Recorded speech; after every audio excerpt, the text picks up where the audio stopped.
Day one, week one of marathon prep. I've got my breakfast in front of me, which is going to be a coffee, this caffeine energy gel, and a banana.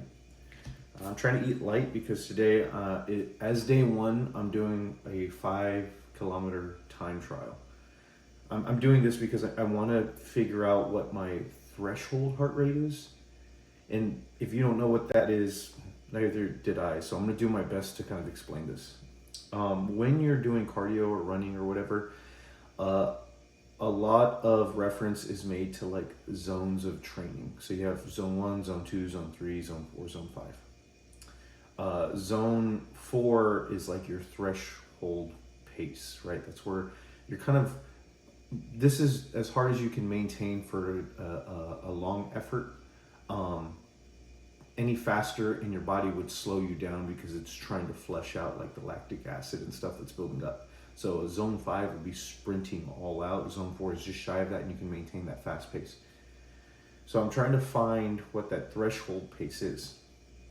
Zone training is usually based on heart rate. So it's, like I said, 5 zones. You'll have like 63 to 72% of your max heart rate, 72 to 80%, 80 to 85, 85 to 90, and 90 to 100. That'd be zone 5. So I'm gonna try to get my heart rate to be around like 85 to 90. I'm gonna do this by running the 5K.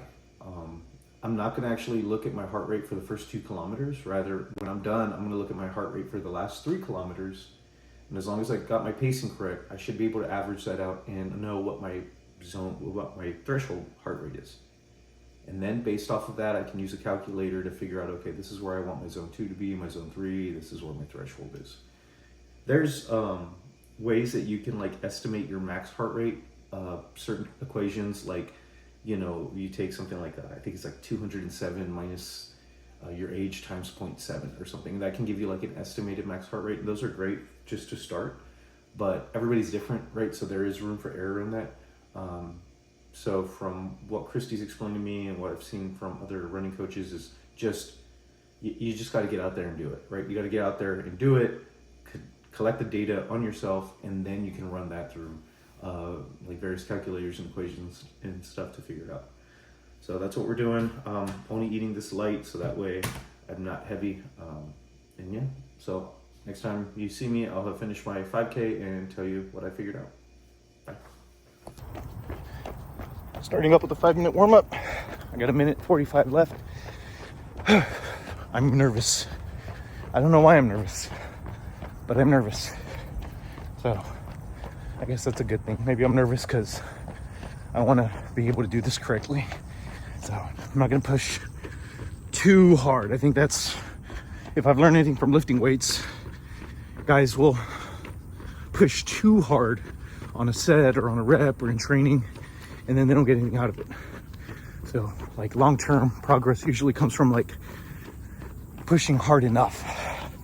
It's hard to know what hard enough is until you've pushed too hard a few times, but I think with enough discipline, I should be able to find hard enough. We got 60 seconds and then we'll start. Hopefully I can make it to the starting point I want. Yeah, I should be able to make it to the starting point. Let's go. I just hit the 5K. That was a sustained effort. I don't think I could have gone faster, and I think maybe I could have sustained that effort for maybe another mile. So I think that's pretty good as far as like figuring out what my threshold is. That was tough. So now we're gonna go home and we're gonna look at the data and we'll figure out my average heart rate for the last 3 kilometers. And then from there, I'll plug it in a calculator and I'll show you that calculator and we'll figure out my zones. And that's just gonna be something in the Coros watch that I have in the training plan. I can put ranges, heart rate ranges on the runs. So I know what my zones are. I can put those ranges and that'll give me an idea of how hard to push in each session. And I'll talk a little bit more about like how hard to push once I catch my breath, but there is a caveat to like zone training, and I want to explain that. So let's head home. Okay, so we're back at the house. I've cooled down. And that was a tough run. Like just going out the gate, trying to maintain a higher effort. You know, it was it was harder than I'm used to. But I did finish. Here are my splits right here. And so I kind of wrote things down for myself as I'm recording this video, but you'll notice that my last 3K, my heart rate goes from sub 170 to above 170. So in the third kilometer, I was at 165 beats per minute. The fourth, you know, pushing a little bit harder, 171, and the fifth, 176. So the average between those three is 170 beats per minute. So it's safe to assume that 170 beats per minute is my threshold pace. That's the pace in which, like, right before my body builds up too much lactic acid and I have to slow down to flush it all out. So that's kind of like my a good effort pace for me is however fast I'm going, 170 beats per minute is kind of like that target, you know, plus or minus a few beats per minute. And so now I'm going to use a calculator. It's like called the Joe Friel calculator, and it'll help estimate kind of where my zones should be. You can find that calculator. I'll make sure in the comments or in the description that I have a link to it.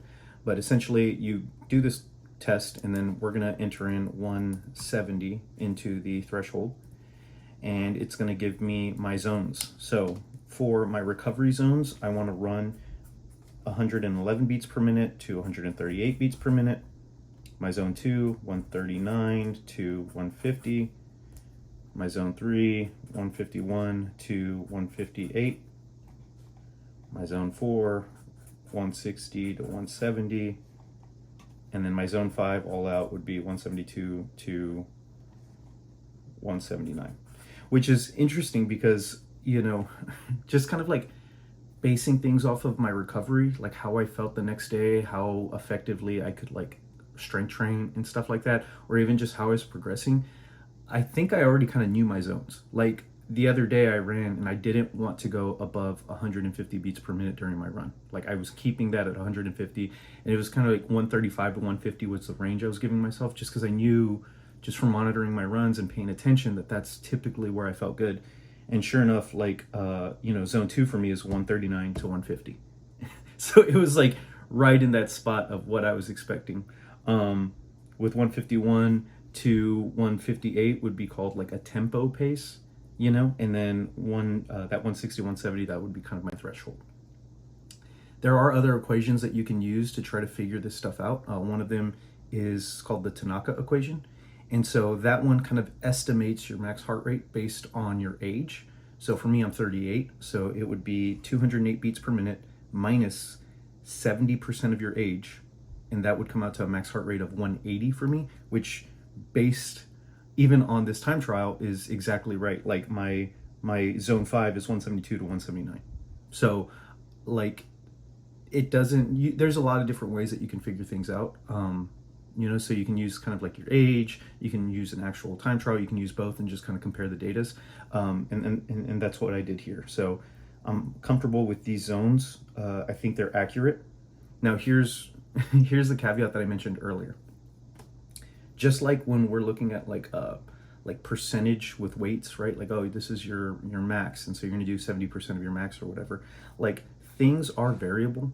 And so these heart rate zones are just gonna kind of give me a ballpark of where I should be, but perceived effort is going to trump that. So if to get to 148 beats per minute, but I feel like I'm just pushing super hard that day, I'm under recovered, I'm tired, I've got a lot of fatigue built up, and it's just like it feels way, way harder than what a zone 2 should feel like, and I'm at like 148 beats per minute, it's okay to slow that down, right? It's okay to be kind of like at 139, 135 beats per minute.